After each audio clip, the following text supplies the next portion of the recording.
তুমি কখনো এমন কোনো স্বপ্ন দেখেছ যেখান থেকে জেগে ওঠার পরও মনে হয় তুমি এখনো ঘুমাচ্ছ? আজ রাতটা তেমনই এক রাত, যেখানে আমি ৮টি স্বপ্নে ৮টি ভয়ের জগতে আটকে গিয়েছিলাম। In the drowning ghost box. Stepping in means unlocking the gates of fear. Welcome. আলহামদুলিল্লাহ, ভালোই ছিলাম। টাকা পয়সা, সুখ, শান্তি, কোনো কিছুরই অভাব ছিল না। স্ত্রী ও ৩ বছরের একটি সন্তানকে নিয়ে আমার পরিবার। গ্রামের বাড়িতে ২ ঈদে বেড়াতে যেতাম, সব ঠিকঠাকই চলছিল। তবে এই সুখ কিছু মানুষের নজরে পড়ে। ঈদুল আজহা শেষে গ্রামের কিছু আত্মীয় স্বজনদের বাড়িতে যাই। ছুটি শেষ হলে ঢাকায় ফিরে আসি। একদিন মধ্যরাতে দেখি আমি এক অপরিচিত জঙ্গলের মধ্যে দাঁড়িয়ে আছি। চাঁদের আলোয় দেখা যায় দূরে একটি পুরনো কাঠের বাড়ি, বাতাসে দরজার কী শব্দ। ভেতরে ঢুকতেই দেখি এক নারী, লম্বা চুল মেঝেতে গড়াচ্ছে, মুখ দেখা যায় না। সে দরজার সামনে দাঁড়িয়ে আছে, ঠিক আমার দিকেই তাকিয়ে। তার চোখে আগুনের মতো আলো জ্বলছে। আমি দৌড়াতে যেতেই দরজাটা নিজের থেকেই বন্ধ হয়ে যায়। দরজাটা যখন বিকট শব্দে বন্ধ হয়ে যায়, আমি লাফিয়ে উঠি। অন্ধকার ঘরে ডিম লাইটের আলোতে নিজেকে বিছানায় দেখে বুঝতে পারি আমি স্বপ্ন দেখেছি। এদিকে আমার বুক ধুক ধুক করছে, আর আমি পুরো ঘেমে গোসল করার মতো অবস্থা। আমার পাশে স্ত্রী সন্তান ঘুমে অচেতন। চারিদিক নিস্তব্ধ, শুধু শ্বাস নিঃশ্বাস আর ঘড়ির টিকটিক শব্দ। স্বপ্ন ভেবে আবার শুয়ে পড়লাম। 2 দিন পর এক রাতে হঠাৎ আমার মুখে অনেক জোরে কেউ একটি থাপ্পড় দিল। আমি ঘুম থেকে উঠে যাই, দেখি আমার স্ত্রী গলাকাটা মুরগির মতো হাত পা ছোড়াছুড়ি করছে। আমি উঠে লাইট জ্বালিয়ে দিলাম আর তাকে টেনে ধরে আমার বুকের মাঝে নিলাম। জড়িয়ে ধরে জিজ্ঞেস করলাম, কি হয়েছে? খারাপ কোনো স্বপ্ন দেখেছ? সে কান্নাকাটি শুরু করলো আর বলল, খুবই বাজে স্বপ্ন ছিল। আমি দেখলাম নিজের ঘরে আয়নায় নিজেকে দেখি, কিন্তু আয়নায় আমি হাসছি, অথচ বাস্তবে আমি একদমই হাসছি না।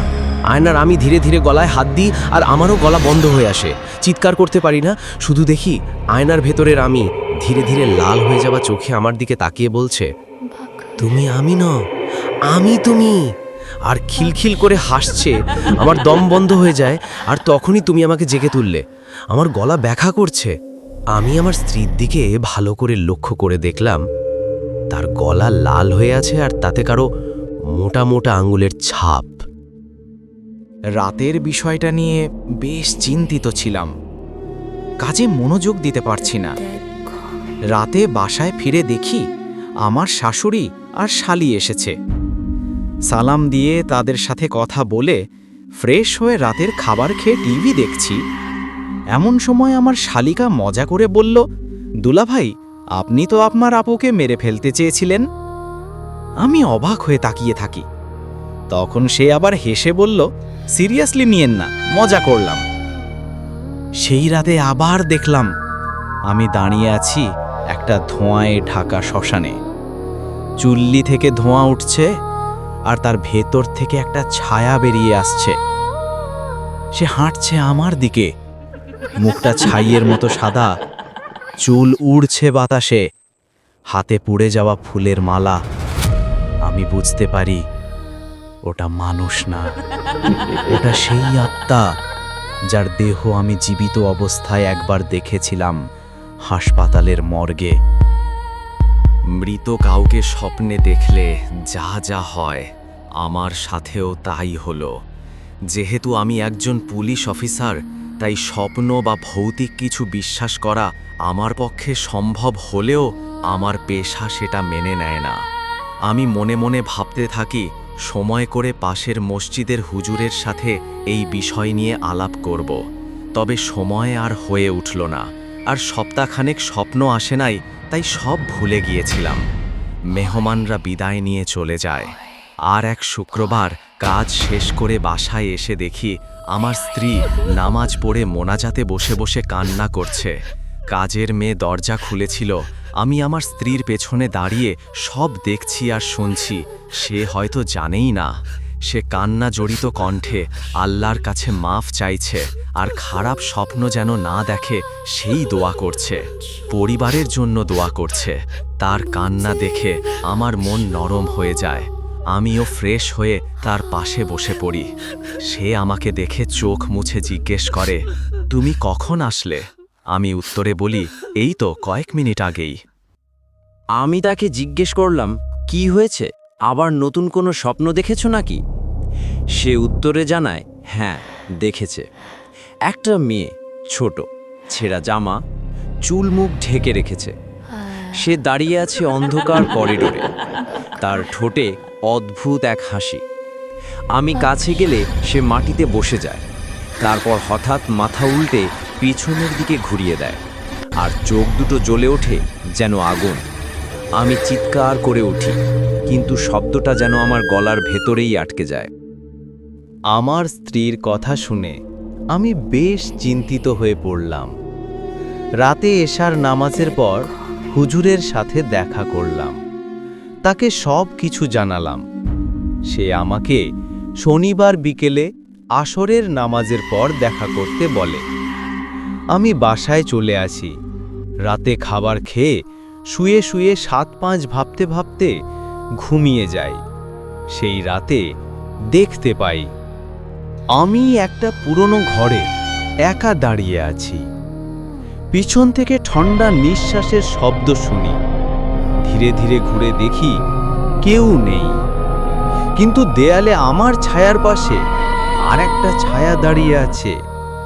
আমি হাঁটতে শুরু করি আর ছায়াটা স্থির থাকে। তখন বুঝলাম ওটা আমার ছায়া নয়। আমি ধরফর করে ঘুম থেকে উঠে বসি। পাশে একটি ছায়ার মতো কিছু ছিল, যা ডিম লাইটের আলোতে আর ঘুম ঘুম চোখে বুঝতে পারেনি কি ছিল। তবে সে আর থাকলো না, চলে গেলে জানালা দিয়ে। আমার বুক কাঁপতে থাকে। এত বড় বড় অপারেশন করেছি, কত চোর ডাকাত খুনিদের ধরেছি, তবে এতটা ভয় কখনো পাইনি। আমি একাই উঠে অজু করে আজানের অপেক্ষা করলাম। শেষে নামাজ পড়ে হুজুরকে আজ রাতের বিষয় জানালে সে আসরের জন্য অপেক্ষা করতে বলে। সেই দিন যেন সময় থেমে গিয়েছিল। ঘড়ির কাঁটা আর ঘুরছে না। অপেক্ষার প্রহর শেষ হলো আসরের নামাজের পর।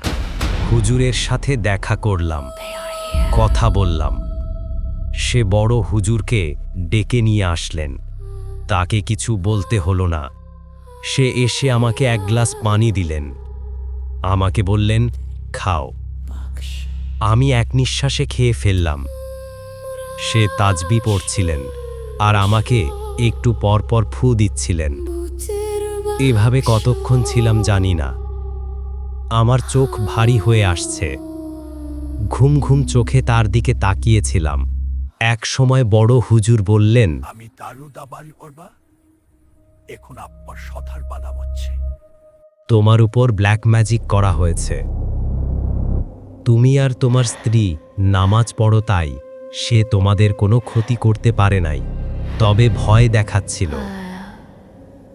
কিছু আমল শুকিয়ে দিলেন আর পানি পড়া দিয়ে দিলেন রাতে খেয়ে ঘুমানোর জন্যে। সব সময় পবিত্র থাকতে পরামর্শ দিলেন। কি বা কারা জাদু করেছে জানতে চাইলাম, কিন্তু তিনি বলতে রাজি হলেন না। এরপর থেকে আমি বড় হুজুরের দেওয়া পানি প্রতিদিন খেতে থাকি আর তার শিখিয়ে দেওয়া রোকাইয়া করতে থাকি। আমাদের দিনকাল আগের মতো চলছিল। একদিন আমার স্ত্রীর ঋতুস্রাব হয় আর সেদিন অলসতার কারণে আমরা রোকাইয়া করতে ভুলে যাই। সেই রাতে আবার স্বপ্ন দেখি আমি একটা স্কুলে আছি। জানালাগুলো ভাঙা, টেবিলগুলো ধুলায় ভরা, দেয়ালে পুরনো ছাত্রছাত্রীদের ছবি, কিন্তু সব মুছে গেছে। দরজার পেছনে দাঁড়িয়ে এক মেয়ে, স্কুল ড্রেস পরা। তার চোখ ফাঁকা, মুখে নেই কোনো অভিব্যক্তি। সে শুধু বলে, স্যার আমাদের ছুটি হবে না? তারপর সব লাইট নিভে যায়। এদিকে আমার স্ত্রী দেখে আমি পড়ি এক ভিন্ন জগতে। লাল আগুন, পাথরের স্তম্ভ, দেয়ালে আরবি তাবিজের আলো জ্বলছে। সামনে দাঁড়িয়ে এক বিশালাকার ছায়া মূর্তি, তার চোখে আগুন, মুখে কালো ধোঁয়া। Nobody can save you now. সে বলে, তুমি এখন আমাদের জগতে প্রবেশ করেছ, আর ফেরা নেই।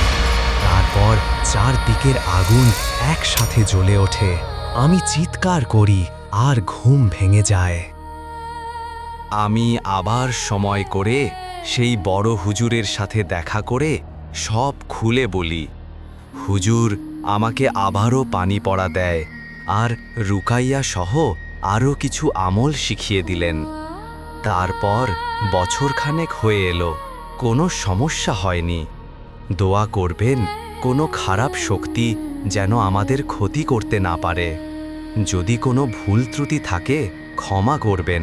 আল্লাহ হাফেজ। কেমন লাগলো আজকের এই ভয়ানক ঘটনা? আপনারা কি এই ধরনের ঘটনার মুখোমুখি হয়েছেন কখনো? তাহলে অবশ্যই লাইক দিন, কমেন্টে আপনার মতামত লিখে জানান, আর ভূতের বাক্স চ্যানেলটি সাবস্ক্রাইব করতে ভুলবেন না। মনে রাখবেন, অশুভ শক্তি, কালো জাদু আর অন্ধকারের পেছনে ছুটলে শেষ পর্যন্ত ধ্বংস ছাড়া আর কিছুই পাওয়া যায় না। সত্য আর আলোর পথেই রয়েছে নিরাপত্তা। সুস্থ ও ভালো থাকবেন। আল্লাহ হাফেজ।